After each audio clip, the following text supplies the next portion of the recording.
I fell backwards, man, into marketing. So I am not a marketer by trade. My training is as a network engineer.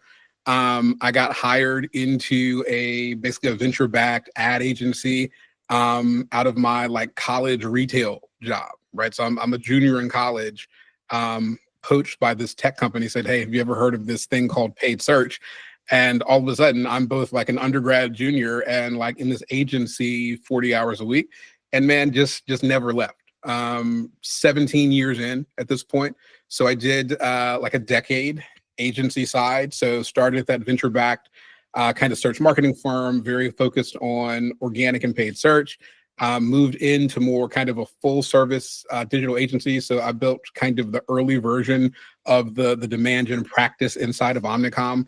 And that was a really interesting time in marketing. So we're talking like probably like 2008 to 11 or so, where we're seeing titles like, marketing manager that are owning full P&Ls. And so, we're doing things like we're contracted for things like, creative and websites and media.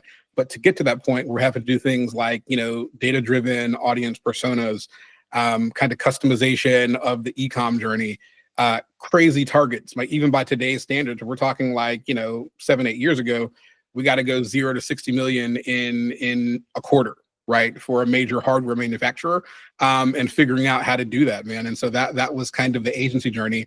7 years ago and change, kind of came client side into SolarWinds.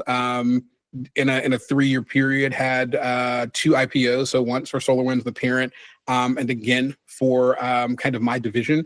And that's where the agency powers of kind of like doing a lot with a little really came to bear. So, turning around teams, turning around channels, playing against competitors with, kind of more history and more budget. So that was kind of the talk desk years. After that second IPO, in-house at IBM to bring some of that same kind of scrappiness to field marketing and events. This is at the time like peak pandemic.